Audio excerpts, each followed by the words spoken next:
Hi everyone and very good evening to all of you and you are most welcome to Selection Target। कैसे हैं आप सभी लोग? और आप सभी का स्वागत है आपकी अपनी प्रैक्टिस बैच में। तो आज की जो क्लास है वो ईडीएम पर प्रैक्टिस है, ठीक है? तो आज उसी की प्रैक्टिस करेंगे और ऐसे बहुत से शब्द होंगे जो आपको नए मिलेंगे, तो आप उनको सीखिएगा, ना कि उनको लेकर के टेंशन लेना है, ठीक है? और जो आपके लिए जो आप सीख चुके हैं, अगर उसमें कोई मिस्टेक होती है तो भले ही आप उसका रिवीजन करें।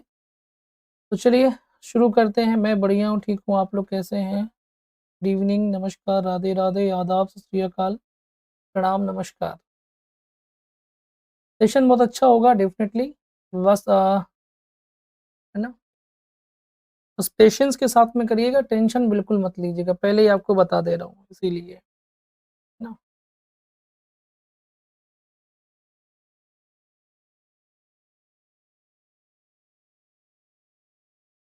ओके,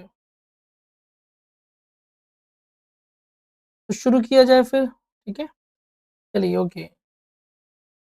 आज का जो इडियम प्रैक्टिस है, वो आज का पहला क्वेश्चन आपके सामने है। आंसर दीजिएगा इसमें क्या होगा बताइए?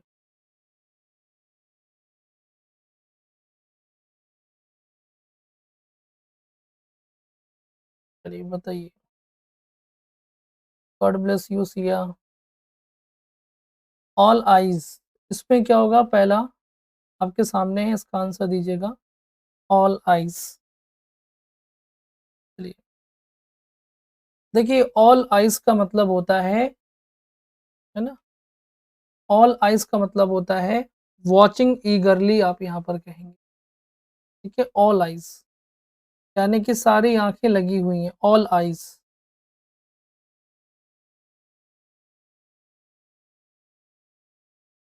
ठीक है?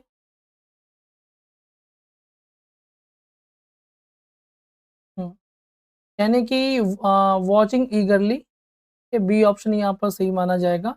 वॉचिंग ईगरली यहाँ पर आप कह सकते हैं, ठीक है?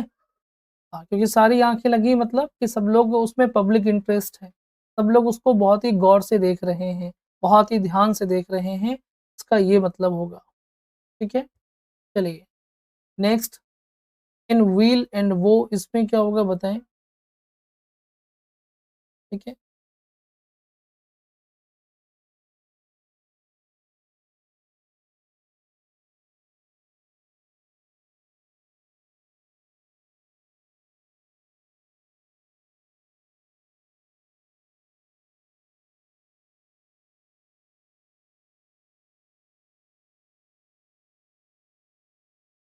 ओके, इसमें इन व्हील एंड वो में इसका हो जाएगा आपका इन प्रॉस्पेरिटी एंड एडवर्सिटी, ठीक है? प्रॉस्पेरिटी मतलब होता है समृद्धि और एडवर्सिटी का मतलब क्या होता है? मतलब विपरीत समय जो होता है, बुरा समय, है ना? यानी कि बुरा समय कह सकते हैं और समृद्धि को अच्छा समय कह सकते हैं। यानी कि in good times and bad times ये कहा जा सकता है, ठीक है? और जो लोग ऑप्शन में थोड़ा जल्दीबाज़ी कर गए हैं, वही गलत किए हैं, क्योंकि जल्दीबाज़ी करने से यही होता है। कैसे जल्दीबाज़ी मैं कह रहा हूँ? देखिए मैं आपको बताता हूँ। ये धोखे से क्लिक हो गया, 1 मिनट रुकिएगा ज़रा। जल्दीबाज़ी ये कर गए हैं कि आप जानते हैं, यहाँ पर लिखा है व्हील एंड वो, व्हील लिखा है और वो लिखा हुआ है। व्हील एंड वो मतलब यहाँ पर सुख-दुःख की बात है, सुख और दुःख। जबकि यहाँ पर सैड लिखा हुआ है, यहाँ भी ग्लूमी लिखा हुआ है। तो ये दोनों तो नेगेटिव वर्ड हैं, ये दोनों ही दुःख-दुःख वाले हैं, तो ये कैसे हो सकता है ना? और हैप्पीनेस और गुड टाइम्स दोनों अच्छी-अच्छी बातें, हैप्पीनेस और देखिए गुड दोनों सेम है, ये भी नहीं हो सकता, ठीक है? डिस्पेयर और फेल्योर ये भी दोनों नेगेटिव है, नहीं हो सकता, तो सी वाला सही होगा। अब ये तो पढ़ाया हुआ है लेकिन बस वही है ना जल्दीबाज़ी, ठीक है? ध्यान से ऑप्शंस को पढ़िए तभी आंसर सही करेंगे। नेक्स्ट क्वेश्चन नंबर 3 का क्या होगा बताइएगा?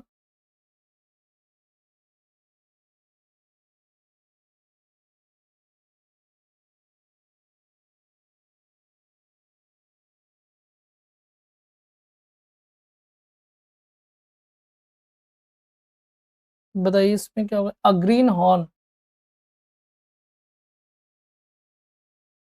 मैंने आपको बताया ग्रीन हॉर्न का मतलब होता है इनएक्सपीरियंस्ड पर्सन यानी कि अनुभवहीन व्यक्ति।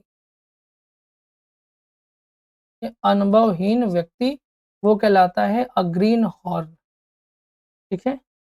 यानी अभी सींग हरे-हरे हैं, अभी किसी को है ना चुभोया नहीं गया सींग, इनएक्सपीरियंस्ड पर्सन। चलिए, बैग एंड बैगेजेस का मतलब क्या होता है?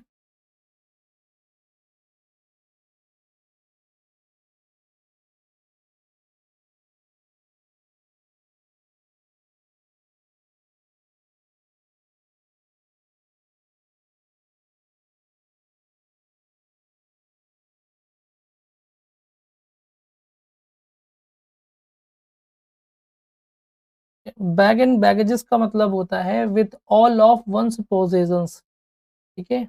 यानी अपने पूरे सामान के साथ में। हैप्पीनेस नहीं होगा, विदाउट एनी एम नहीं होगा, विथ बर्डन नहीं होगा, with all of one's possessions यानी कि सब कुछ अपने साथ में। बैग एंड बैगेजेस, ठीक है? बर्डन नहीं है ये। ये तो आपने पढ़ा है ना कि है ना? आपने इसको पढ़ा नहीं है बैग एंड बैगेजेस वाला? बिल्कुल पढ़ा है, ठीक है? यानी कि अपना जितना विथ मतलब आप कह सकते हैं कि विथ ऑल बिलॉन्गिंग्स, ठीक है? विथ ऑल बिलॉन्गिंग्स, ठीक है? यानी कि अपने पूरे सामान के साथ में, ये चीज़ है, ठीक है? तो डी ऑप्शन यहाँ पर करेक्ट हो जाएगा। Question number 5। हुँ, बिल्कुल।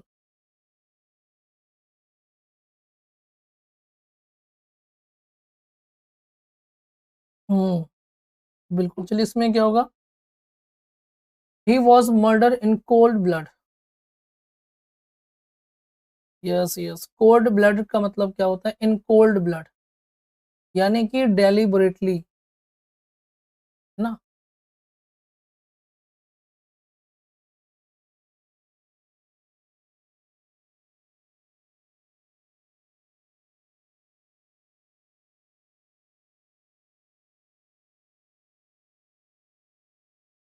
ये बी ऑप्शन यहाँ पर सही हो जाएगा, इसको याद रखिएगा, ठीक है?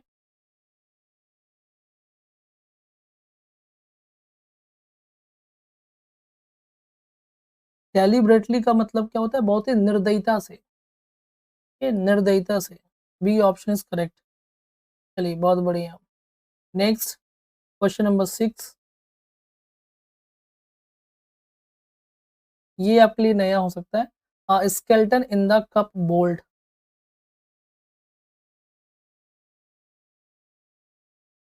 है ना? जिसे कबर्ड कहा जाता है। मैं आपको ये भी बता दूँ मैं तो ठीक है? स्केलेटन इन द कबर्ड, ठीक है? तो अगर कोई स्केलेटन कबर्ड के अंदर इसका मतलब क्या होगा मैं आपको बता रहा हूँ, ठीक है? इसका मतलब हो जाएगा आपका an embarrassing fact to be kept secret यानी कि राज़ की वो बात जो किसी को पता चल जाए तो शर्म से आदमी मर जाए, यार मेरी ये बात उसको क्यों पता चल गई? उसके लिए वर्ड यूज़ किया जाता है a skeleton in the cupboard यानी कि स्केलेटन मतलब क्या हुआ? किसी मनुष्य की हड्डियों वाला जो ढाँचा होता है वो, यानी किसी व्यक्ति को मार के हमने गाड़ दिया है, अपने मतलब कबर्ड के अंदर रख दिया है, ठीक है? अब वो राज़ किसी को मालूम चल जाए, अगर वो हड्डियाँ किसी को मिल जाएँ, तो मतलब हमें मालूम चल जाएगा लोगों को कि ये मर्डरर है, इसने एक फला व्यक्ति को मार के अपनी कबर्ड में रखा हुआ है बाकायदा, है? उसके स्केलेटन से पहचान लेगा। ये वही है, a skeleton in the cupboard means an embarrassing fact to be kept secret यानी एक ऐसा फैक्ट जो कि बहुत एम्बैरेसिंग है, जिसको सीक्रेट रखा गया है, ठीक है? ये बात याद रखिएगा। तो राइट ऑप्शन यहाँ पर डी हो जाएगा एब्सोल्युटली करेक्ट,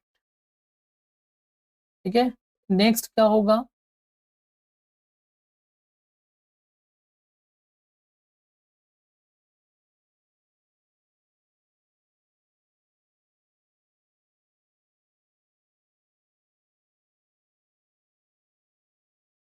देखिए फ्लाई इंटू अ पैशन इसका मतलब क्या होता है? फ्लाई इंटू पैशन का मतलब होता है टू बिकम एंग्री सडनली यानी अचानक से बहुत गुस्सा हो जाना। Fly into a passion. अब देखिए पैशन का मतलब तो महत्वाकांक्षा होता है, लेकिन याद करने के लिए ट्रिक ये है, जैसे कभी-कभी आदमी बहुत एकदम से उसका पैशन दिखाने लगता है ना, तो यानी बहुत एंग्री होकर के वो अपना काम करने लग जाता है, एकदम पैशन है ना? टू बिकम एंग्री सडनली बहुत जल्दी गुस्सा हो जाना, ठीक है? हाँ, बहुत जल्दी गुस्सा हो जाना। राइट ऑप्शन आपका यहाँ पर सी हो जाएगा एब्सोल्युटली करेक्ट। ठीक है। Question number 8, break the ice.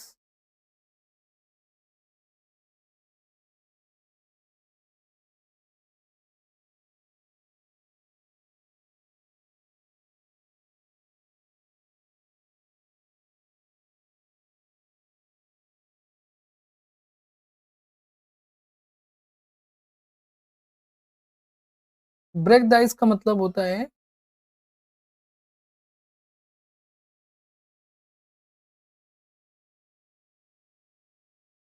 Comfortable वाला सही होगा, ठीक है। डिटैच वाला नहीं होगा, अलगाव के सेंस में नहीं होगा, सैड के सेंस में नहीं होगा, अनकंफर्टेबल के सेंस में नहीं होगा। ब्रेक द आइस का मतलब होता है दो व्यक्ति लोग मिले आपस में, तो शर्म को छोड़ करके पहले बोलना, that is called break the ice. ना कि दो लोग पहली बार मिल रहे हैं लेकिन कोई नहीं बोल रहा है, जो व्यक्ति पहले बोलेगा इट मीन्स कि उसने आइस को ब्रेक किया, मतलब ही ब्रोक द आइस, यानी उसने शर्म को छोड़ करके पहले बोला। उसके लिए वर्ड यूज करेंगे ये यहाँ पर ब्रेक द आइस, ठीक है। डी ऑप्शन सही होगा यहाँ पर, याद रखिएगा। क्वेश्चन नंबर 9,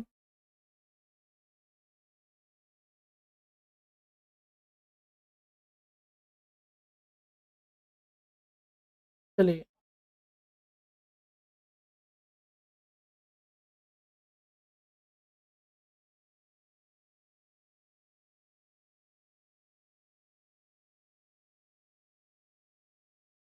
हाँ, कन्वर्सेशन स्टार्ट करना। इसमें क्या लिखा हुआ, raked his brain. Raked his brain का मतलब क्या हुआ?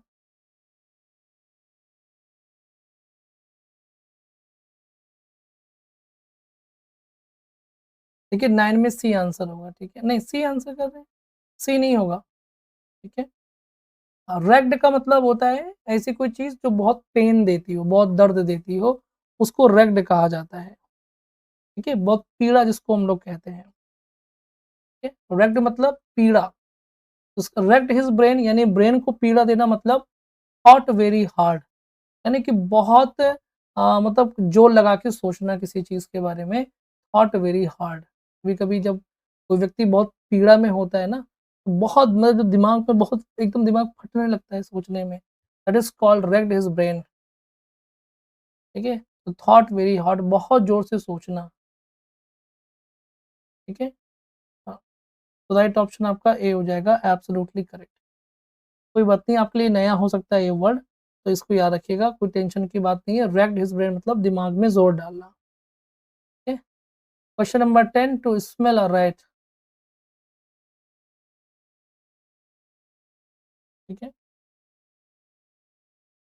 ये वो शब्द हैं, बहुत सारे मोस्टली जो सेंटेंसेस में आपको शब्द दिखेंगे ना, ये एक्चुअली में समझ न्यूज़पेपर में पूछे या न्यूज़पेपर में आते हैं ये वर्ड, ठीक है। तो न्यूज़पेपर के वर्ड हैं जो आपके लिए हैं ये।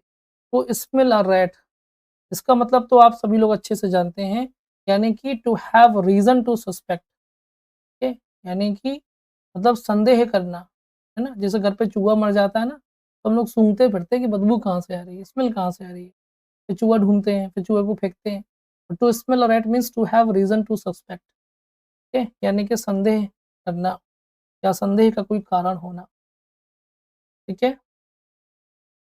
बहुत बढ़िया। क्वेश्चन नंबर 11 में क्या होगा?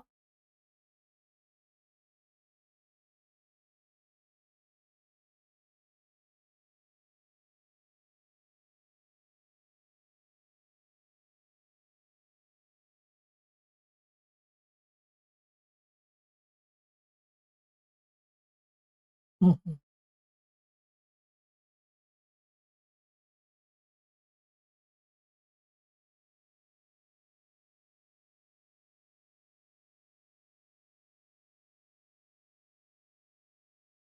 हाँ, तो ये प्रैक्टिस 1 इसलिए शो हो रहा है क्योंकि ईडीएम की प्रैक्टिस है ना, तो मैंने कैटेगरी बना के रखी है, ईडीएम की प्रैक्टिस अलग है। ये वोकैब बैच प्रैक्टिस बैच है ना वोकैब का, इसलिए मैंने यहाँ पर वोकैब लिखा हुआ है केवल। ये आपके बैच का नाम है, विजय भव वोकैब प्रैक्टिस, बस यहाँ पर बैच नहीं लिखा है, ठीक है? बाकी ये मान के चलिए, इसलिए यहाँ पर लिखा हुआ है, इससे कोई लेना-देना नहीं है। फीवर पिच का मतलब होता है to get so strong that one can not control them, B option होगा, है ना? क्यों? क्योंकि उसके पीछे रीज़न देखिए, फीवर में क्या होता है, टेम्परेचर बहुत हाई हो जाता है, ठीक है? टेम्परेचर कैसा हो जाता है? बहुत हाई हो जाता है। जब व्यक्ति का टेम्परेचर हाई हो जाएगा तो उसको आप कंट्रोल नहीं कर पाएँगे। वही लिखा है to get so strong that one can not control them, यानी फीलिंग का क्या हो जाना, feelings had reached fever pitch, यानी फीलिंग्स बहुत हाई लेवल पे पहुँच गई, जिसको कंट्रोल करना मुश्किल हो गया, है ना? तो बी ऑप्शन सही होगा यहाँ पर, टू गेट सो स्ट्रांग, बहुत स्ट्रांग होना कि कोई उसको कंट्रोल ना कर सके। नेक्स्ट इसमें क्या होगा, फेयर एंड स्क्वायर का क्या होगा वो बताइए?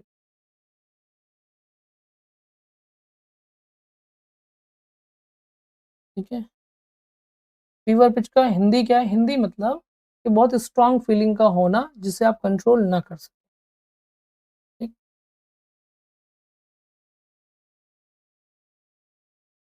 फेयर एंड स्क्वायर का मतलब तो आपको पता है क्या होता है? ऑनेस्टली होता है। ठीक है? फेयर और स्क्वायर दोनों का मतलब ईमानदारी के सेंस में ही होता है। ठीक है? ईमानदारी के सेंस में। तो ऑनेस्टली यहाँ पर सही होगा। राइट ऑप्शन आपका यहाँ पर ए हो जाएगा, एब्सोल्युटली करेक्ट। ठीक है? हाँ,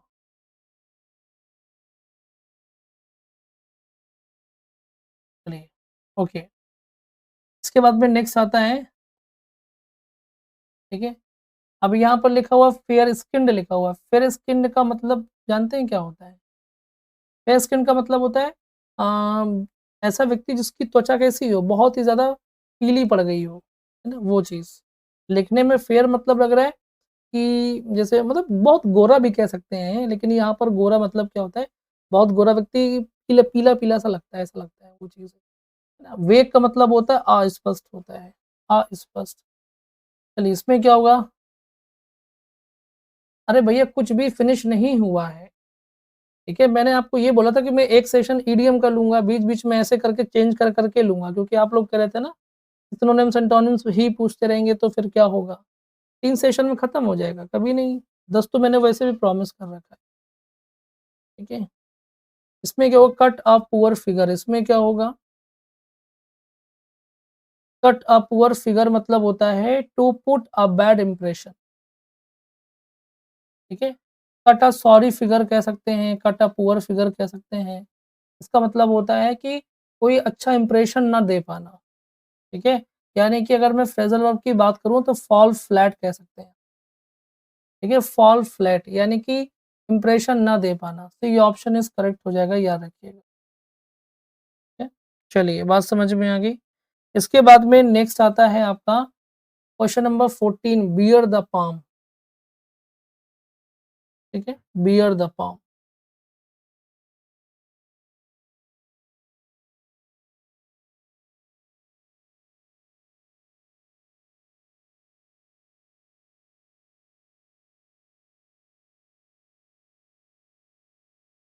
बियर द पाम का मतलब होता है टू बी अ विनर होता है।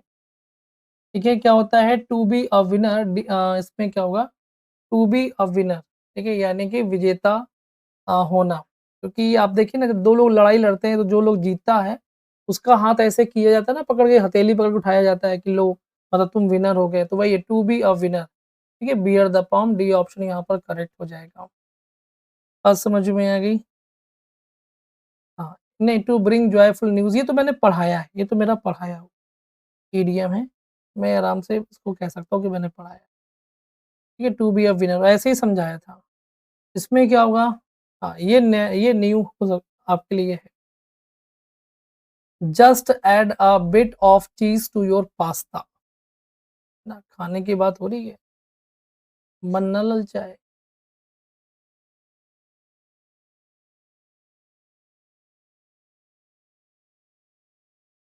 ठीक है? 1 मिनट बेटा रुकिए थोड़ा-सा, ठीक है? मैं थोड़ा-सा ऊपर की लाइन चेंज कर दूँ। थोड़ा रिप्लेस कर देता हूँ। तो यहाँ पर बैच कर देता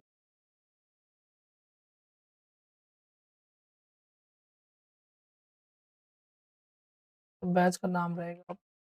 नंबर जो होता है तो स्टार्टिंग में ही हम बता देते हैं। Just add a bit of cheese to your pasta, इसमें क्या होगा? इसका राइट ऑप्शन होगा it becomes easily and quickly achievable. Right option यहाँ पर ए हो जाएगा, एब्सोल्युटली करेक्ट। है ना? यानी कि जब हम पास्ते को में कुछ चीज़ मिला देते हैं, फिर हमारे लिए खाना और आसान हो जाता है, हमें और अच्छा लगने लगता है फिर। तो ऐसे ही समझ लीजिए कि उसको किसी भी चीज़ को हम अचीव करना हमारे लिए आसान हो गया, तो becomes easily and quickly achievable. ये राइट ऑप्शन यहाँ पर ए हो जाएगा। ठीक है, बात समझ में आ गई? बहुत ज़्यादा मैगी और पास्ता या मैदे की कोई चीज़ मॉर्निंग में कभी मत खाइए, खाली पेट खा सकते हैं। ये बात जान लीजिए, इसीलिए आजकल बीमारियाँ बढ़ रही हैं। कि कभी भी खाली पेट इन चीज़ों का नाश्ता मत कीजिए। इसलिए हम ये चीज़ शाम को खाते हैं, अगर हमको मन हुआ तो हम शाम को खा लेंगे कभी बनवा के, मॉर्निंग में नहीं। मॉर्निंग में हमेशा लाइट या हेल्दी चीज़ें खाइए दबा के।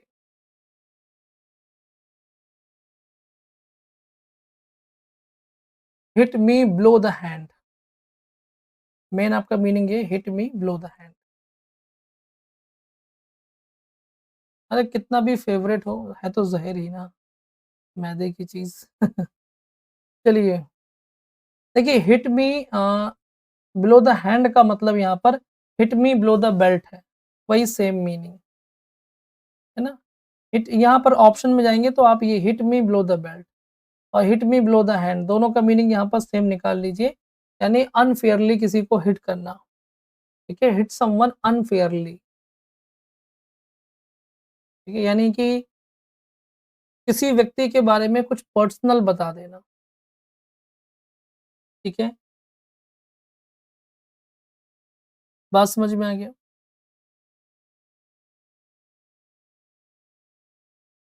टू एक्ट अनफेयरली या अनएथिकली उसको बोलते हैं, देखिए इसका मीनिंग भी मैं आपको बता दूँ, लिख लीजिएगा, टू एक्ट और अनफेयरली, ठीक है? और अनएथिकली, ठीक है? चलिए सो आपका डी ऑप्शन करेक्ट हो जाएगा, ठीक है? चलिए, इसमें क्या होगा 17 इसमें ये जो शब्द है ना, आपको इसका इडियम बताना है, ये मीनिंग दी हुई है, इसका इडियम बताना है।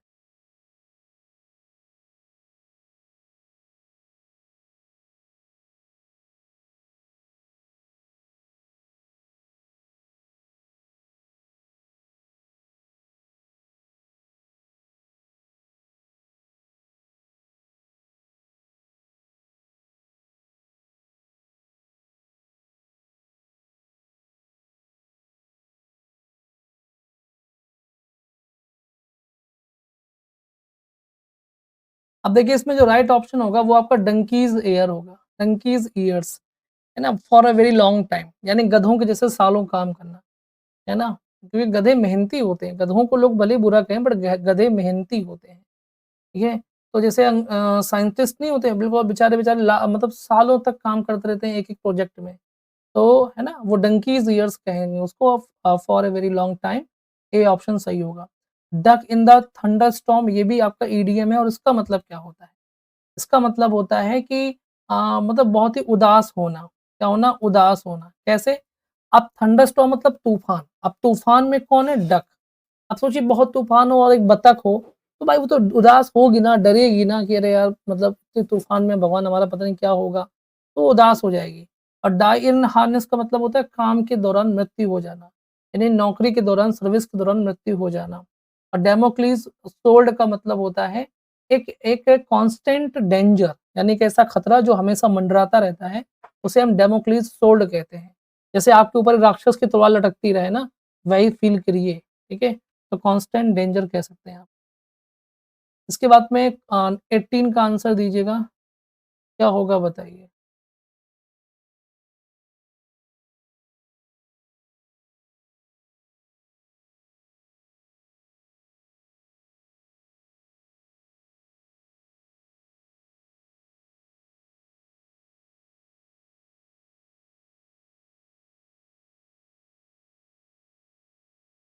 चलिए, इसपे है कि लिखा लिखा हुआ है कि he was sacked from his job यानी कि सैक्ड फ्रॉम हिज़ जॉब मतलब जॉब से निकाल दिया गया, of a grave error on his part, ठीक है? Of a grave error on his part. यदि हम इसकी बात करें तो इसमें आएगा, तो ग्रेव मतलब गंभीर होता है, एरर माने गलती होती है, ऑन स्पॉट मतलब अपने किसी काम में। ठीक है? उसको कहा जाएगा हिमालयन ब्लंडर कहा जाएगा। हिमालयन, हिमालय बहुत बड़ा होता है ना, तो हिमालयन ब्लंडर का मतलब ये हुआ कि बहुत बड़ी गलती। वैसे भी ब्लंडर का मतलब बहुत बड़ी गलती होता है, लेकिन उसके लिए यहाँ पर वर्ड लिखा गया है Himalayan blunder, D option is correct. ठीक है? जबकि हम ब्लंडर के साथ में बिग नहीं लिखते, ब्लंडर के साथ में हम मिस्टेक को कभी नहीं लिखते, ये सुपरफ्लुअस हो जाता है। पर यहाँ पर ऑप्शन में हिमालयन ब्लंडर है, वो सही है। ठीक है?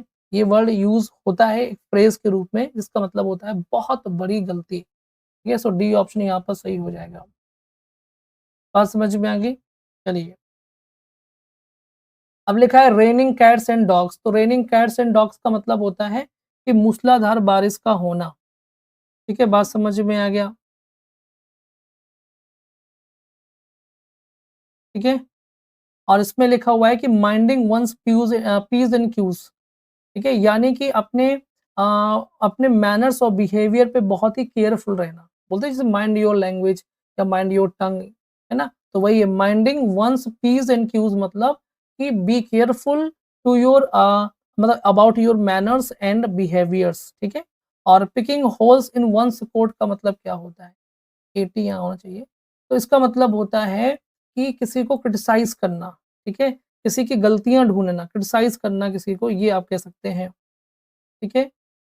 हाँ, पिकिंग होल्स, बात समझ में आ गया? कितना बड़ा कोट पहने हुए, वो नहीं अच्छा लग रहा, लेकिन उसके कोट में ज़रा-सा छेद है, तो उसकी लेकर के उसको क्रिटिसाइज़ कर रहे हैं। यानी मिस्टेक्स को ढूँढना, वो कहलाता है picking holes in one's coat. तो डी ऑप्शन यहाँ पर सही हो जाएगा, याद रखिएगा। ठीक है? 1 मिनट रुकिएगा, फिर याद नहीं रहता है ना बाद में, उसको ज़रा मैं ठीक कर दूँ, बहुत ज़्यादा टाइम नहीं लगेगा।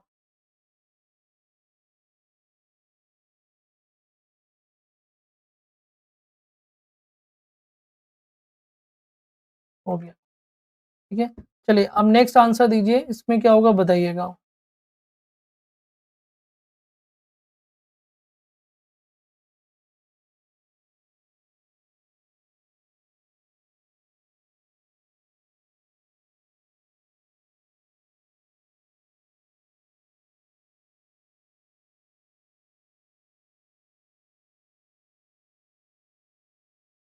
देखिए, यहाँ पर लिखा हुआ है एक्साइटेड और इंटरेस्टेड को क्या कहा जाएगा? इसका ईडीएम बताना है आपको, ठीक है? इसका ईडीएम बताना है, उसके लिए आएगा क्विकन द पल्स, यानी कि पल्स को तेज़ कर देना।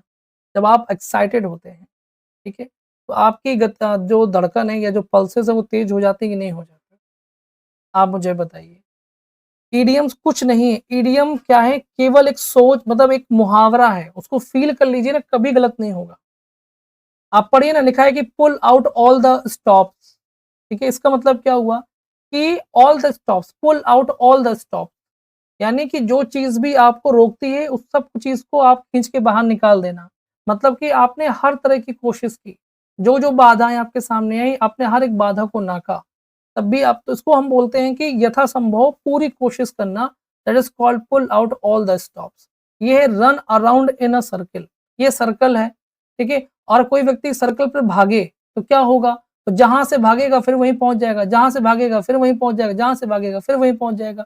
इसका मतलब ये होता है कि बहुत मेहनत करने के बाद में भी क्या होता है, बहुत मेहनत करने के बाद में भी कुछ ना हासिल होना, क्योंकि वो व्यक्ति वहीं भाग रहा है, बस जहाँ भागता है वहीं वहीं पहुँच जाता है। तो मतलब मेहनत करने के बाद में भी कोई फल ना मिलना, ये इसका मतलब हुआ राउंड अराउंड इन सर्कल का। कुकिंग द पल्स का मैंने बता ही दिया आपको, ये होता है कि बहुत एक्साइटेड और इंटरेस्टेड होना। फिर लिखा है रीच फॉर द मून, यानी चाँद पर पहुँचना। ये क्या है? बहुत ही असंभव प्रयास करना। ठीक है? भाई पहले चाँद को पाना कठिन था, जब ये ईडीएम बना था, अब तो लोग चाँद पे पहुँच जा रहे हैं, बट पहले चाँद पर पहुँचना कठिन था, तो वही रीच फॉर द मून, यानी चाँद पर पहुँचने की सोचना, मतलब कि कुछ असंभव करना, ठीक है? ऐसा कोई चीज़ करना जो बहुत मुश्किल और असंभव है, वो चीज़, ठीक है? Answer the question number 20। ऐसी कोई चीज़ करना जो बहुत कठिन या असंभव है, उसके लिए यूज़ करते हैं रीच फॉर द मून। हाँ, वाइल्ड गूस चेस का मतलब होता है व्यर्थ प्रयास, यस।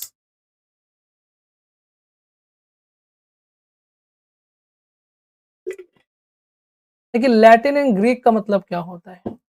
तो जिस तरह से आपको लैटिन और ग्रीक भाषा नहीं आती, आती है क्या?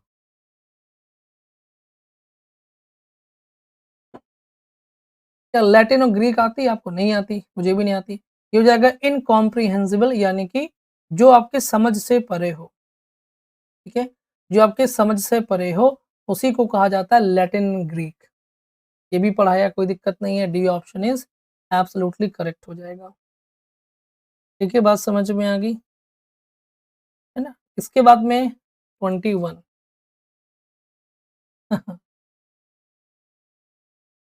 जैसे it's Greek to me, yes very good. इसमें क्या होगा?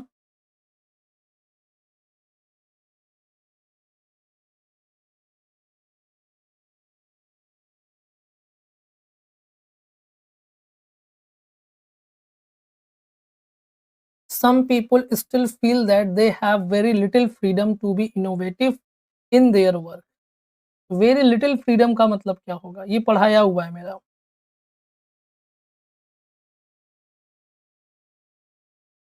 ठीक है, एल्बो रूम बोलते हैं, एल्बो रूम। ठीक है, एल्बो रूम का मतलब होता है वेरी लिटिल फ्रीडम। जैसे मान लीजिए मुझे एक छोटा सा रूम दे दिया गया, ये ठीक है, यहाँ काम करो बैठ के। अब ये व्यक्ति काम कर रहा है, अब इसके हाथ की जो कोहनी है, एल्बो है, वो बार बार दीवार पे टकरा जा रही है, तो उसको मतलब फ्रीडम नहीं उतनी ज्यादा कि वो काम कर ले। जहाँ से हिलता टकरा जाता है हाथ, कभी यहाँ कुछ टकरा गया, होता नहीं, जैसे मेरा ही रूम है, ऐसा लगता है कि यहाँ कुछ लग गया, यहाँ कुछ फैल गया, ये फैल गया, कुछ ना कुछ टच हो जाता है, तो उसको एल्बो रूम बोलते हैं। यानी कि हैव वेरी लिट मतलब वेरी लिटिल फ्रीडम आप कह सकते हैं, यहाँ पर याद रखिएगा, ठीक है? हाँ, to have very little freedom, बहुत कम स्वतंत्रता होना, ठीक है? मेक अ पाइल मतलब ढेर लगाना। Question number 22 on the ball, इसका क्या होगा बताइएगा? ये भी बहुत अच्छा है, बट मैं आपको बताता हूँ ऑन द बॉल, ये नया हो सकता है आपके लिए।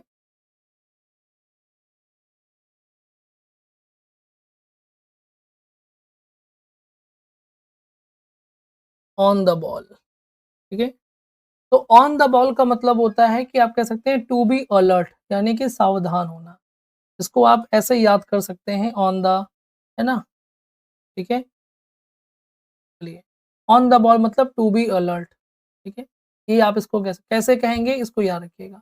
तो मान लीजिए ऑन द बॉल में ये हुआ कि जैसे कोई खिलाड़ी ये खेल रहा है, बैट लिए हुए है, किसी ने बॉल फेंकी, मतलब जैसे ही बॉल आएगी ना तो उसको उसको तुरंत अलर्ट होके मारना पड़ेगा, क्योंकि बॉल है तो उसको क्रिकेट से जोड़ लीजिए, ठीक है? तो बिल्कुल ऑन द बॉल मतलब बॉल एकदम अपने वे में है और उसको मारना है, तो आपको अलर्ट रहना पड़ेगा।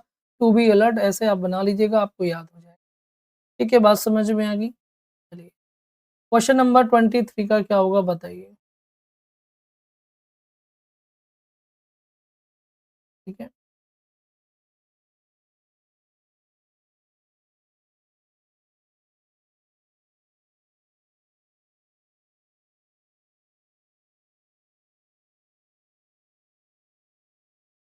ठीक है? देखिए, वैसे मॉन्गरिंग का मतलब होता है जो लोग प्यासे होते हैं, वॉर मॉन्गरिंग मतलब जो युद्ध के प्यासे लोग हैं। तो जब वॉर अभी जब युद्ध हो जाएगा ना, तो जितने भी ये सोशल मीडिया और एक्टिविस्ट हैं और जो वॉर की बड़ी चाह रखते हैं, ये सब क्या हो जाएँगे, येलो बेलीज़ हो जाएँगे। यानी कि पीले पेट पड़ जाएँगे इनके, यानी कि कावर्ड हो जाएँगे कावर्ड्स, यानी कि कायर हो जाएँगे, ठीक है? क्या हो जाएँगे? कायर हो जाएँगे, कावर्ड्स हो जाएँगे, है ना? बिल्कुल। इसके बाद में 24 का क्या होगा बताइए?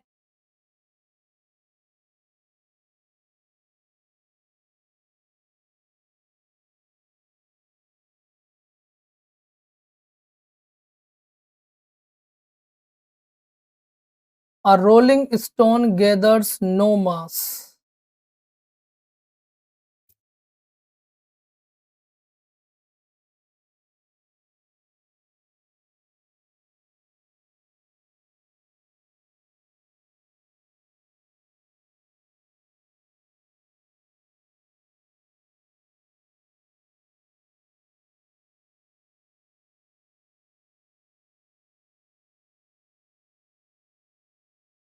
ठीक है? देखिए लिखा है a rolling stone gathers no moss. पहली बात तो इसको मीनिंग समझिएगा ताकि आपको जीवन में ना भूले। ये जो मॉस होता है ना, ये वो वाला मांस नहीं है, जो आप लोग इसको समझ रहे होंगे गुरुजी गलत टाइप हो गया, ये तो ये वाला मांस होता है, इस मॉस को ऐसे लिख लीजिए, नहीं। ये है मॉस, MOSS। मॉस का मतलब होता है कि जो चट्टानों या पहाड़ों में जो घास नहीं उगाती, पतली छोटी-छोटी सी ग्रीन-ग्रीन आपने देखा हो कहीं भी पहाड़ों पर्वत में चले जाइए, तो वहाँ पर भी हल्की-हल्की ग्रीनरी आप देखते हैं पहाड़ों के ऊपर। ये वही वाला मॉस है, MOSS वाला। ठीक है, इसको हम लोग पढ़ते हैं मास। ठीक है, क्या पढ़ते हैं? मास। ठीक है? तो वही लिखा अ रोलिंग स्टोन गैदर्स नो मास यानी अगर कोई पत्थर है वो ढुनक रहा है बराबर, कंटिन्यू ढुनकता ही रहता है, तो उसपे कभी भी ये मॉस नहीं हो सकता। इसका मतलब ये हुआ कि a person who does not settle in one place for long time does not gain wealth, name और फेम। यदि कोई व्यक्ति एक जगह पर स्थिर नहीं होगा, वो उसको ना तो कोई वेल्थ मिलेगा, ना कोई नाम, ना फेम, कुछ नहीं मिलेगा।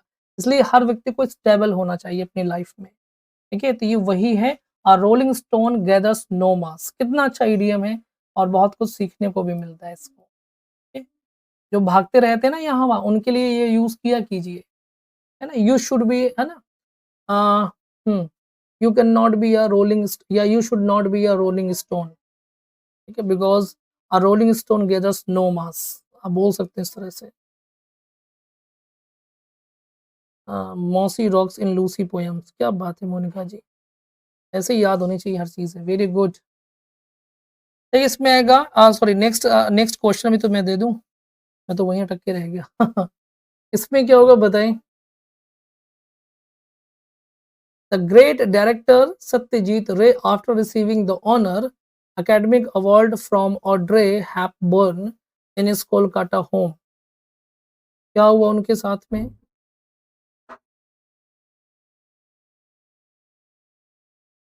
हिंदी बता तो दिया बेटा, हिंदी अब इतनी हिंदी नहीं निकाल पाएँगे क्या?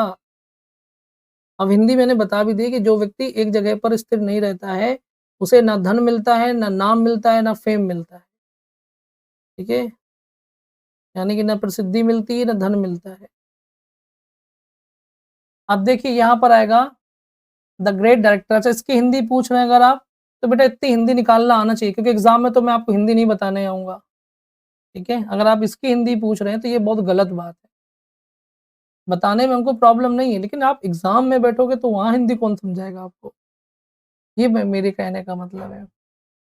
तो जो ये बहुत मतलब महान डायरेक्टर सत्यजीत रे थे, जब उन्होंने रिसीव किया क्या जो सम्मानित एकेडमिक अवार्ड था फ्रॉम ऑड्रे हेपबर्न से जब रिसीव किया, तो उसके बाद में फिर उनके साथ में क्या था कि breathed his last in his Kolkata home यानी वो अपने कोलकाता घर में क्या हुए थे, मरे हुए पड़े थे। तो ब्रेथेथ हिज लास्ट मतलब अंतिम साँस लेना यानी कि टू डाई। ये टू डाई का मतलब भी मर जाना होता है और एक होता है to kick the bucket. To kick the bucket का मतलब भी क्या होता है? मर जाना होता है और एक और भी है कि पुल आउट द घोस्ट ऐसे कुछ है। भूत का निकलना मैंने बच्चों को पढ़ाया पुल आउट द घोस्ट है या आउट ऑफ द घोस्ट है, जो भी है उसका मतलब भी मरना होता है। मैं देख लूँगा तो जान जाऊँगा। फिलहाल ए ऑप्शन यहाँ पर करेक्ट हो जाएगा। निप्ड इन द बड का मतलब क्या होता है? मतलब किसी कली को खुलने से पहले ही उसको मसल देना, उसको मार देना। मतलब वही हुआ कि कोई भी प्रॉब्लम को ग्रो होने से पहले ही खत्म कर देना, वो कहलाता है निप्ड इन द हाँ, गिव अप द घोस्ट ठीक है? उसको कहा जाता है nipped in the bud. Nipped in the bud कहाँ यूज़ किया जाता है? कि किसी कली के खिलते ही उसको मसल देना, मतलब मार देना। तो मतलब किसी प्रॉब्लम के बढ़ते ही उसको खत्म कर देना। जैसे वो बढ़ने लग जाए उसको खत्म कर देना, उसी को बोलते हैं निप्ड इन द बड, ठीक है? ये this problem should be nipped in the bud. अब देखिए यहाँ पर क्या केप्ट द बॉल रोलिंग मतलब कि बॉल को ढुँगाते रहना मतलब कि काम को प्रोग्रेस करते रहना, ठीक है? इसमें डग द ग्रेव यानी कि कब्र खोदना यानी कि बर्बाद कर देना। तो इसमें क्या होगा ए ऑप्शन होगा ब्रेथेड हिज लास्ट ठीक है? याद रखिएगा। हाँ, गिव अप द घोस्ट बोलते हैं। यस, यस याद आ गया। 26 इसमें क्या होगा बताइएगा? ईडीएम में तो एक क्लू मिल जाए ना तो तब भी आराम से हो जाता है, कोई दिक्कत नहीं है।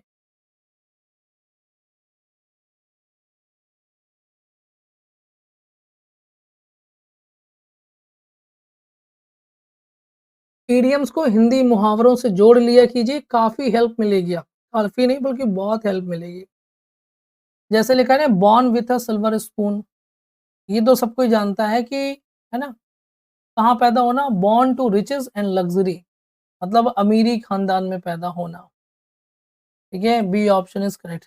पहला वाला क्या लिखा हुआ है born with a spoon stuck in his mouth अरे जो बच्चा पैदा हुआ तो उसके मुँह में चम्मच कहाँ से फँस गई होगी? ऐसा तो है नहीं कि माँ ने चम्मच भुटक ली होगी, वो बच्चे के मुँह पे फँस गई होगी। क्या ऑप्शन बनाया है? फिलहाल बी ऑप्शन सही होगा, born to riches and luxury, ठीक है? चलिए, क्वेश्चन नंबर 27 का क्या होगा वो बताइए?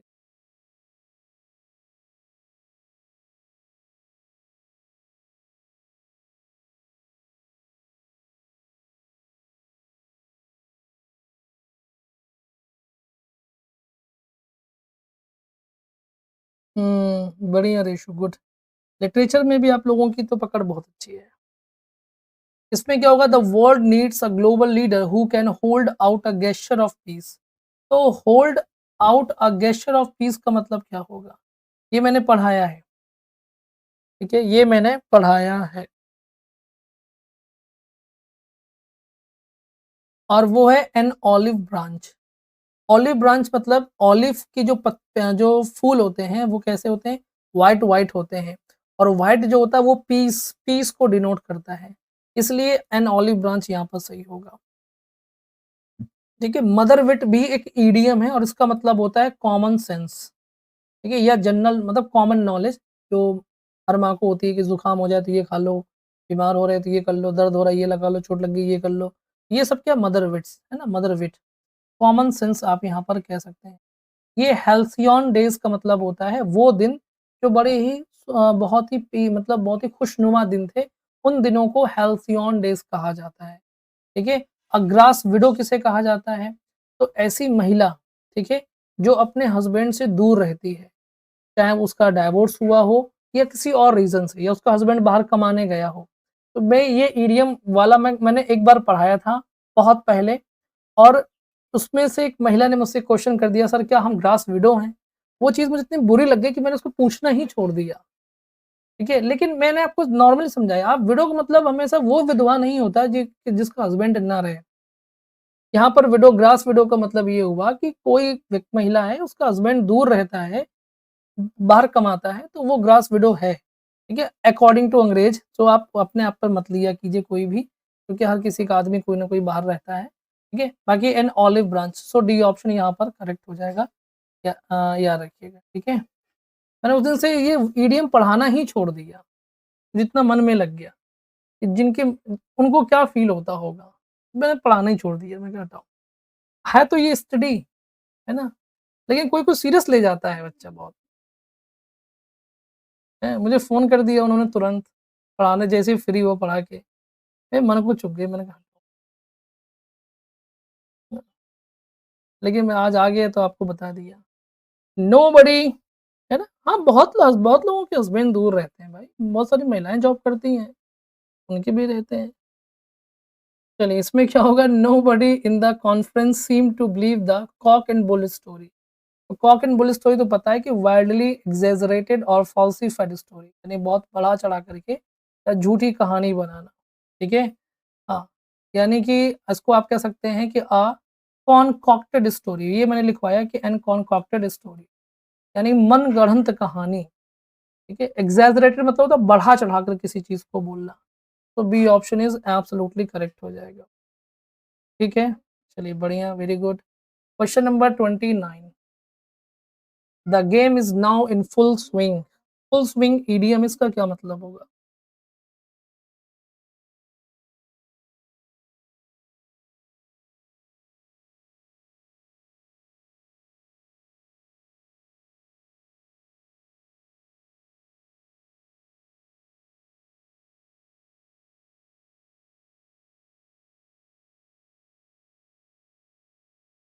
ठीक है, फुल स्विंग का मतलब होता है वेरी एक्टिव, है ना? जब कोई चीज़ होता है ना, झूला झूलते हैं तो बहुत फुल स्विंग में होते हैं, मतलब एकदम फुल एक्टिव है ना? उसी को बोलते हैं, आप कह सकते हैं हाँ, कि बहुत ही एक्टिव होना, फुल स्विंग में होना, यानी कि आप कह सकते हैं very active, D option is absolutely correct हो जाएगा। ठीक है? एकदम क्लियर? चलिए, क्वेश्चन नंबर 30 का क्या होगा? ध्यान से पढ़िएगा, काफ़ी कुछ लिखा हुआ है इसलिए, टेक योर टाइम।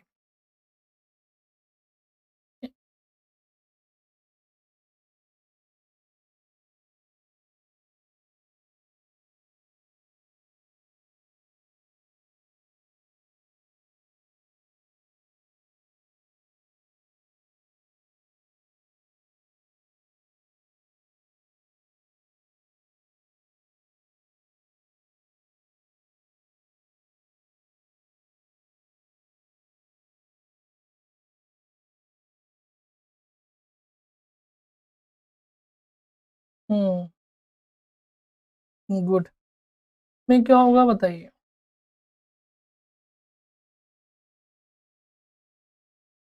देखिए take something at face value का इसमें जो राइट ऑप्शन होगा वो ए होगा, ठीक है? मतलब टेक समथिंग का मतलब होता है कोई चीज़ लेना एट फेस वैल्यू किसी की फेस वैल्यू को देख कर के लेना। जैसे मान लीजिए आप किसी दुकान पे जाते रहते हैं, बहुत सालों से जा रहे हैं, तो वो जो दुकानदार का जो फेस वैल्यू है ना वो ये हो जाएगा कि वो कुछ भी देगा तो आप कहोगे अरे फला भैया ने दिया तो अच्छा ही दिया होगा, है ना? जैसे कि आप लोग मुझे कहते हैं ना कि आपकी फेस वैल्यू ऐसी है कि हमको विश्वास है कि आपका आप जो बोल रहे हो वो करोगे ही करोगे। तो वो फेस वैल्यू यानी कि एक्सेप्ट समथिंग यानी किसी चीज़ को मानना स्वीकार कर लेना as it looks without thinking about यानी इस बारे में सोचे बिना कि वह सही है कि गलत है कि जो प्रतीत हो रही है, ये सोचे बिना किसी चीज़ को स्वीकार कर लेना, उसी को बोलते हैं take something at face value. बिना सोचे समझे कि अच्छा है कि बुरा है, अच्छा ही होगा ये मानना कि अरे इन्होंने दिया है तो अच्छा ही होगा वो चीज़, ठीक है? उसी को फेस वैल्यू कहते हैं सो राइट ऑप्शन आपका ए हो जाएगा। बात समझ में आ गई? अब देखिए इतने-इतने बड़े सेंटेंस हैं, तो आपको पढ़ना आना चाहिए। You are going to be a teacher, you should know how to read sentences. A fair weather friend can never be trusted in the times of exigency. इसमें क्या होगा बताइए?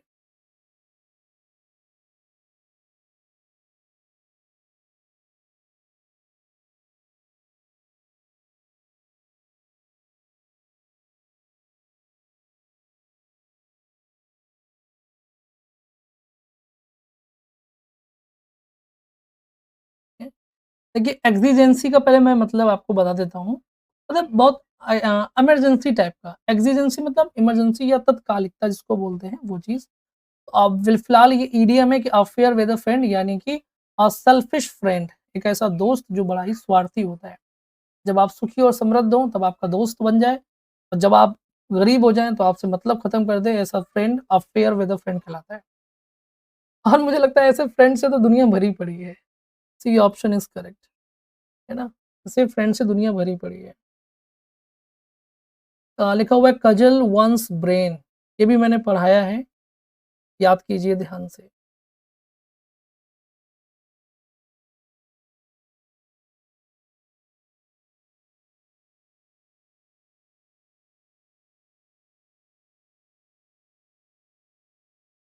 देखिए कजल वन्स ब्रेन है।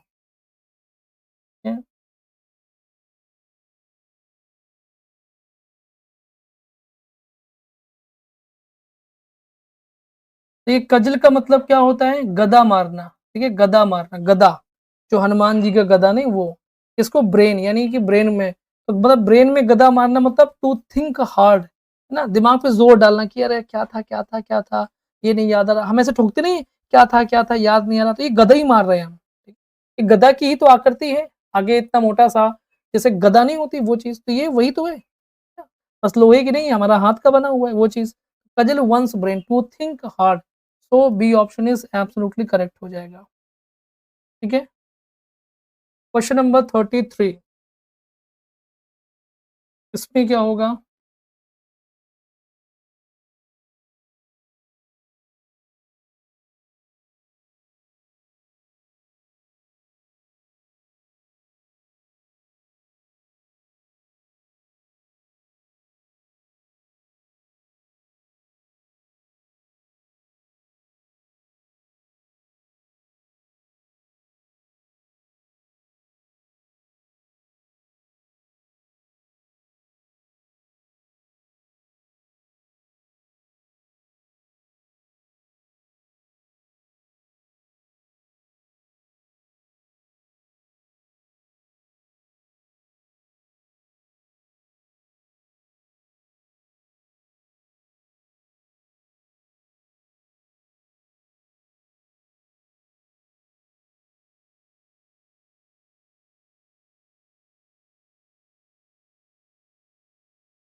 हेलो।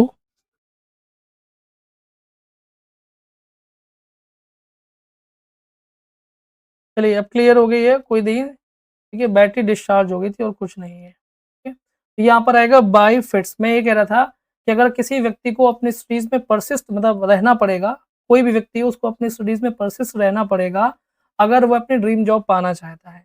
सक्सेस जो है वो अप्राप्तनीय बनी रहेगी जब तक कि कोई रेगुलर स्टडी नहीं करेगा। तो bye fits and it starts का मतलब होता है इर्रेगुलर, ठीक है। अगर कोई व्यक्ति अगर कोई व्यक्ति स्टडी करता है कैसे इर्रेगुलरिटी के साथ में, तो वो सक्सेस नहीं पा सकता है। तो ये बाय फिट्स एंड स्टार्ट्स का मतलब होता है इर्रेगुलर। सो डी ऑप्शन आपका यहाँ पर सही हो जाएगा। इन अप्स एंड डाउन्स का मतलब होता है बुरा, अच्छा और बुरा वक्त कह सकते हैं आप। ठीक है, बात समझ में आ गया। चलिए आंसर द क्वेश्चन नंबर 34, इसमें क्या होगा बताइएगा।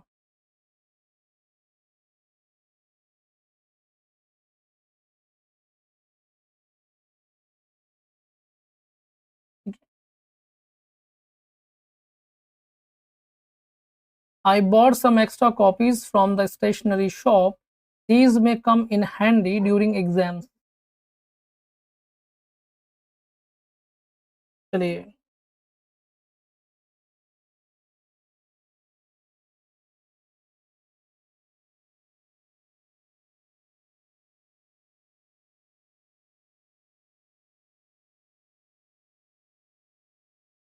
देखिए ये लिखा हुआ है कम इन हैंडी का मतलब होता है कि बी यूज़फुल, यानी कि बहुत यूज़फुल होना।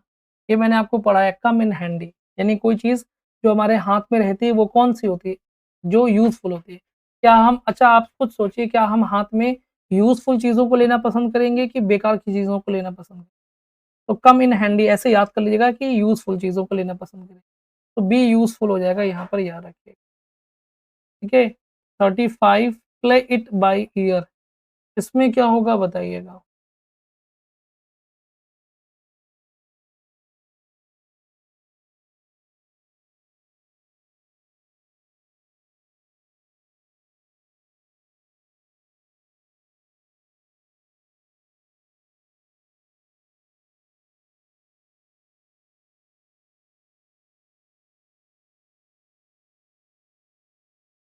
ठीक है? प्ले इट बाय ईयर का मतलब होता है कि to do something without special preparation, यानी कि केवल सुन कर के कोई चीज़ प्ले कर देना। मान लीजिए कि मैंने कुछ सुना धुन और मैंने धुन बजा दी। तो मैंने कोई प्रिपरेशन नहीं की लेकिन बजा दी, सुन कर के बजा दी। उसी को बोलते हैं कि to do something without special preparation, किसी चीज़ को बिना अच्छी त मतलब बिना किसी स्पेशल तैयारी के करना। तो राइट ऑप्शन यहाँ पर ए हो जाएगा, प्ले इट बाय ईयर, है ना? कि सुन करके, प्ले माने बजा दिया, इट माने कोई वाद्य यंत्र होगा, बाय ईयर मतलब सुन करके, है ना? तो बहुत ऐसे लोग होते हैं कि आप उनको कोई धुन बता दीजिए वो बजा देंगे, ठीक है? क्योंकि वो कोई बिना तैयारी के, तो उसी को बोलते हैं प्ले इट बाय ईयर। तो राइट ऑप्शन यहाँ पर आपका ए हो जाएगा। ठीक है, बात समझ में आ गई? जो सबसे बड़ा है वही आंसर होगा। कभी-कभी ऐसा नहीं होता है तो तुक्का ना लगाइएगा, ठीक है?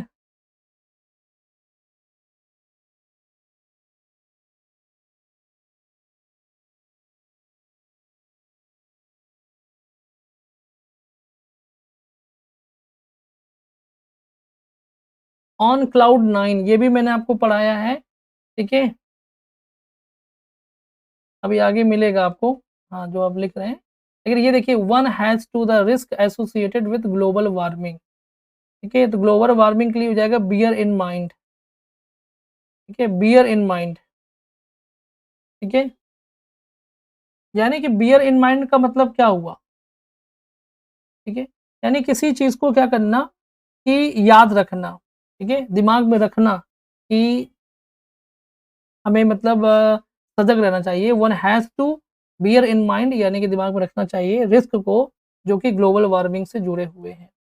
ठीक है? तो यहाँ पर बियर इन माइंड होगा। बी ऑप्शन इज़ करेक्ट हो जाएगा। नेक्स्ट ऑन क्लाउड 9, ठीक है?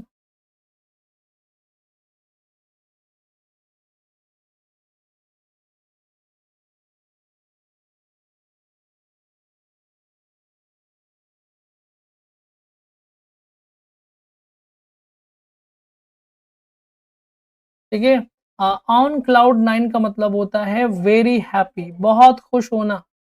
लोग 7वें आसमान में होते हैं, जो ज़्यादा खुश हो गया वो बहुते और 9वें आसमान में होते हैं, ठीक है? 9वें बादल में होते हैं, ऐसे याद कर लीजिएगा, है ना? जो खुश हैं, वो 7वें आसमान में हैं और जो बहुते खुश हैं, वो 9वें बादल में बैठे हैं। बादल मतलब वही आसमान समझ लीजिए।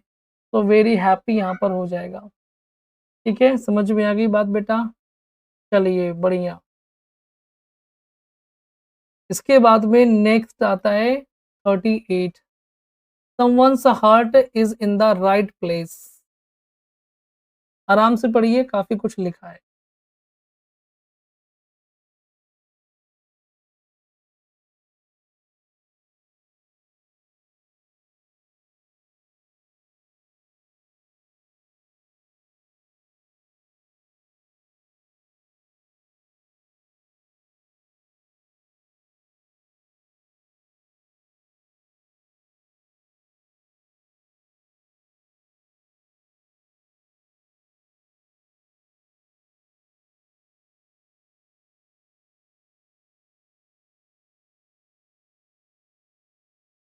देखिए 38 का जो आंसर आ रहा है, मैं आपको समझाता हूँ, ध्यान से समझिए और पढ़िए, है ना? मीनिंग निकाल लेंगे, सही आंसर करेंगे। लिखा हुआ है someone's heart in the right place, यानी अगर कोई व्यक्ति का जो दिल है, ठीक है? समवन्स हार्ट किसी का दिल है, वो सही जगह पर है। सही जगह पर मतलब क्या हुआ कि जैसे मान लीजिए आपकी फैमिली में भी कुछ लोग ऐसे हुए हैं, जो आपको बहुत प्यार करते हैं, ठीक है? और आपके दिल में एक स्पेशल जगह है उनकी। और अगर वो किसी दिन गुस्सा भी कर जाएँगे तो आपको उनकी बात का बुरा नहीं लगेगा। क्यों? क्योंकि मोस्टली वो अच्छा ही बोलते हैं। इसलिए डी ऑप्शन सही होगा कि समवन इज़ गुड, यानी कि कोई व्यक्ति जो अच्छा है, भले ही they sometimes have in a wrong manner behave in a wrong manner, कि जो भले ही कभी-कभार जो है रॉन्ग मैनर बिहेव करते हैं, लेकिन फिर भी वो सही, है ना? उसी को बोलते हैं someone's heart is the right place, कि उसका दिल जो है ना, वो सही जगह पर है। यानी वो हमेशा अच्छा ही सोचता है। भले ही वो गुस्से में डाँटे आपको, पढ़ते लिखते नहीं हो, बदमाशी करते रहते हो, तो आपको तो लगेगा कि यार ये मुझसे बहुत बदतमीज़ी से बात कर रहा है, लेकिन वो आपके भले के लिए ही चाह रहा है। उसी को बोलते हैं, ठीक है, ये वाला idiom someone's heart is in the right place. तो D option is absolutely correct होगा। डी वाला ही सही है। डाउन द ट्यूब्स इसका क्या होगा वो बताइएगा?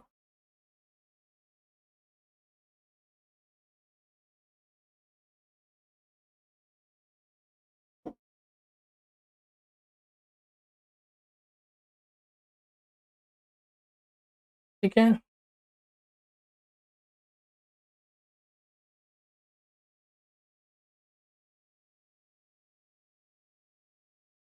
ओके, यहाँ पर लिखा हुआ है डाउन द ट्यूब्स, और डाउन द ट्यूब्स का मतलब क्या होता है? फेलिंग कंप्लीटली, है ना? यानी कि पूरी तरह से फेल हो जाना। ऐसे ही मान मान के चलिएगा कि आपने सारे ट्यूब जो है ना वो सीधे रखे थे। ऐसे याद कर लीजिएगा कि आपने सारे ट्यूब सीधे रखे थे। कि चलो हमारा काम हो जाएगा, ट्यूब्स रखे हुए हैं, है ना? कोई चीज़ भरकर हमने रख दिया। लेकिन सारे क्या हो गए? डाउन हो गए, सारे पलट गए, उल्टा हो गए। है ना? जब उल्टा हो गए तो फिर क्या होगा? अब ये उल्टा हो गए सारे, है ना? सारे उल्टा हो गए तो आपका क्या हो गया? फेल हो गया सब, complete failing completely. B option is absolutely correct हो जाएगा। ठीक है? नेक्स्ट, इसको ध्यान से पढ़िएगा काफ़ी।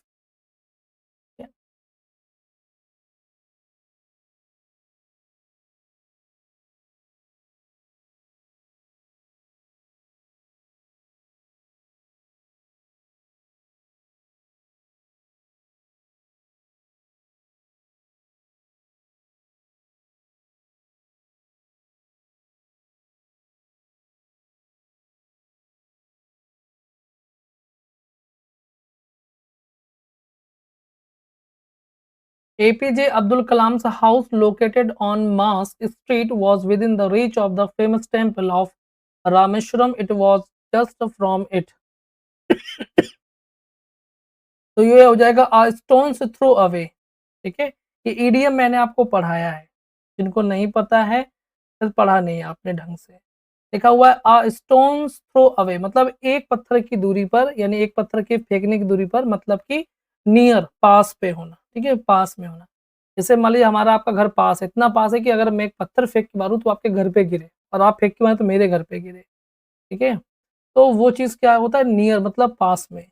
और एट वंस फिंगर टिप का मतलब होता है कि रेडली अवेलेबल, मतलब कोई कोई नॉलेज, कोई चीज़ जो एकदम चुटकियों में मतलब अवेलेबल रहती है, कि मैं आपसे कुछ भी पूछूँ आप खट से आंसर दे रहे हैं, यानी कि ये चीज़ आपके फिंगर टिप है, ठीक है? एट योर फिंगर टिप है। और एट आर्म्स लेंथ का मतलब क्या होता है? एक हाथ की दूरी बनाए रखना, लेकिन उनसे जिनको आप पसंद नहीं करते हैं, जो आपसे बुरे हैं, आपके लिए अच्छे व्यवहार व्यवहार नहीं करते हैं, उनसे दूरी बनाए रखने के लिए वर्ड यूज़ किया था एट आर्म्स लेंथ। मैंने आपको एक इमेज भी दिखाई थी जिसमें ऐसे था कि नहीं था इमेज, मैंने इमेज देख-देख के पढ़ा है ऐसे, है ना? और फ्रॉम पिलर टू पोस्ट का मतलब क्या होता है कि यहाँ से एक जगह से दूसरी जगह घूमते रहना बिना किसी मतलब स्पेशल पर्पज़ के। ठीक है? यानी कि फ्रॉम पिलर टू पोस्ट, एक जगह से दूसरी जगह घूमते रहना बिना किसी पर्पस के, उसको बोलते हैं फ्रॉम पिलर टू पोस्ट। ठीक है? फिलहाल राइट ऑप्शन आपका ए हो जाएगा और स्टोन्स थ्रो अवे यहाँ पर हो जाएगा। ठीक है? मील का पत्थर नहीं है ये। चलिए, अब आपका स्कोर क्या होगा वो तो आपने नोट डाउन किया ही होगा। अगर आप अपनी डेली क्लासेस का रिवीजन नहीं कर रहे हैं, तो ये आपको हो सकता है आगे चल के कोई अच्छा रिजल्ट ना दे। यदि आप एनालिसिस करेंगे, definitely you will get excellent result. ठीक है? डेली आपको क्या करना है, पेजेस में लिख लीजिए 1 से लेकर के 40 तक, और जो भी आप आंसर लिखा कीजिए, जैसे मैंने आपको बताया था कि अब मैंने कहा कि आपको लगा कि ऑप्शन ए होगा फर्स्ट क्वेश्चन में, लेकिन मैंने कहा बी होगा, तो उसे कट कर दीजिए। फिर आपने 2 में लिखा बी ऑप्शन, और मैंने भी कहा कि हाँ 2 का बी होगा, तो आप टिक कर लीजिए ऐसे। आप इसलिए स्पेस दे करके, ठीक है? कि 1 से 10 लिख लीजिए, फिर थोड़ा स्पेस देके फिर 2 फिर लिख दीजिए 11 से यहाँ पर 20 तक, ऐसे करके आप लिख ज़रूर लीजिएगा। अगर आप ये नहीं कर रहे हैं, तो मतलब आप एनालिसिस नहीं कर रहे हैं। ठीक है, बात समझ में आ गई? हाँ, और बाकी जो आप लोग पूछते हैं, ठीक है? ये हो गई बातें सामान्य सी, ठीक है?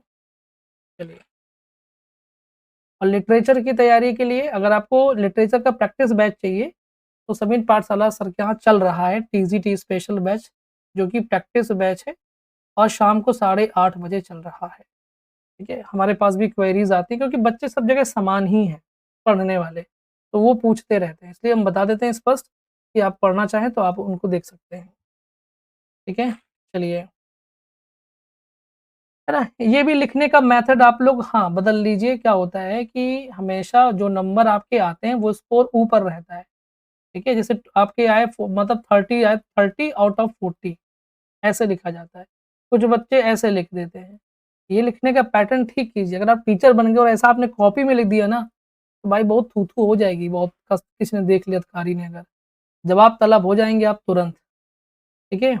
हाँ, रही बात कल की, तो कल की प्रैक्टिस कौन-सी होगी? तो कल भी ईडीएम की प्रैक्टिस होगी, ठीक है? कल भी ईडीएम की प्रैक्टिस होगी, तो आप लोग ईडीएम की प्रैक्टिस के लिए कल भी रेडी रहिएगा। एक प्रैक्टिस और ईडीएम की हो जाए। तो मैं इसे चेंज कर के कराऊँगा, फिर फ्रेज़ल वर्ब की करवा दूँगा तो बता दूँगा, या वन वर्ड की करा दूँगा, ठीक है? तो ये आप उस चीज़ के लिए तैयार रहिएगा, मैं आपको पहले ही बता दूँगा। तो कल भी ईडीएम होगी, ईडीएम के लिए आप लोग प्रिपेयर्ड रहिएगा। ठीक है, बात समझ में आ गया? हाँ। ठीक है, चलिए, तो ये पीडीएफ अभी आपको मिल जाएगी थोड़ा देर में ही, 10-15 मिनट में। आप उसको डाउनलोड करके और उससे रिवीज़न भी कर सकते हैं, जो कुछ भी आपने आज पढ़ा। ठीक है, कल का टॉपिक भी जो होगा वो ईडीएम पर बेस्ड होगा, तो आप लोग उसके लिए तैयार रहिएगा। पीडीएफ ओपन नहीं होती हैं सीमा जी, आप मुझे व्हाट्सएप कर दीजिए, प्रोसीजर मैं आपको बता दूँगा, सब समझ में आ जाएगा। ठीक है? हाँ, चलिए। Okay, Roshi thank you so much. मैंने कोशिश की आपको बढ़िया कंटेंट देने की, तो आपको अच्छा लगा होगा आज का सेशन, आई विश। और हाँ, जब आप ऐप खोलते हैं ना, तो एक ऑप्शन आता है कि अपना फीडबैक दीजिए, है ना? तो आप अपना फीडबैक भी दे सकते हैं, जो कुछ भी आप फ़ील करते हैं हमारे क्लासेस के बारे में। ऐप को ओपन करते ही आपके सामने नीचे दिखाई देगा कि आप अपने वहाँ पर दीजिए। जैसे आपको अगर हमको 5 स्टार देना है, तो लास्ट वाले स्टार में 5 वाले में क्लिक कीजिएगा, तो वो ऑटोमेटिक फिल हो जाएगा, 5 स्टार हो जाएगा। ठीक है? ये चीज़ है। ठीक है, शैली आप कुछ कह रही हैं, क्या कह रही हैं? एक बार फिर से कह दीजिए। कमेंट तो आपका निकल गया ऊपर बहुत, है ना? ए अरे सफिशिएंट स्पेस या फ्रीडम एक ही बात है ना, कोई अलग थोड़ी है कि एल्बो रूम का मतलब सफिशिएंट स्पेस हो गया तो मतलब वो फ्रीडम, स्पेस मतलब फ्रीडम, है ना? सफिशिएंट मतलब बहुत नहीं होता, पर्याप्त होता है, काम भर का। तो वही ये हुआ ना, वेरी लिटिल फ्रीडम, फ्रीडम तो है लेकिन उतनी ज़्यादा नहीं है, तो वो मीनिंग एक ही दे रहा है, अलग नहीं दे रहा है, ठीक है? अरे 10 स्टार्स नहीं है तो क्या हुआ, 5 स्टार्स तो है ना, तो ईट 5 स्टार्स एंड डू नथिंग है ना? एक एडवर्टाइज़ आता है ना कि ईट 5 स्टार एंड डू नथिंग, वही वाला हाल है। चलिए, ठीक है? और किस कुछ बात? नहीं 5 स्टार ही दीजिए, ज़्यादा हाई नहीं उसमें का आप, है ना? हाँ, ज़्यादा अपनी जेब से देने पड़ जाएँगे। ठीक है? एडिशनल प्रीपोज़िशन पीडीएफ, ठीक है। कोई शालिनी जी कोई बुक पर्टिकुलर बुक नहीं है ना? आप 10 किताबें खरीदेंगी तब जाके आपको सब कुछ मिलेगा, किसी एक बुक में सब कुछ नहीं मिलता। नहीं, मैं सबकी हिंदी नहीं लिख सकता, उसके लिए मैं माफ़ी चाहता हूँ। पहली बात हिंदी लिखूँगा तो और वो एक एक्स्ट्रा बर्डन है हमारे लिए, ठीक है? और जहाँ पर हिंदी की नीड होती है वहाँ मैं लिख देता हूँ। अब कोई कहे कि हमें हर शब्द की, हर लाइन की या हर एक सेंटेंस की हिंदी लिखें तो ये मुझसे ना हो पाएगा, कोई भी टीचर ऐसा नहीं कर सकता है। क्योंकि वो बुक नहीं लिख रहा है, वो प्रैक्टिस करा रहा है और हर बच्चे को इतना पढ़ना आना चाहिए कि वो सब कुछ जाने, ठीक है? तो हम जितना ज़रूरी है उतना ही कर सकते हैं। हाँ, जहाँ ज़रूरी मैंने लिखा भी है, मैं आपको पीडीएफ दूँगा, तो जहाँ ज़रूरी वहाँ मैंने लिखा भी है। क्योंकि मैंने इतनी सारी चीज़ें पढ़ाई हैं कि मैंने चीज़ों को बहुत आसान किया है।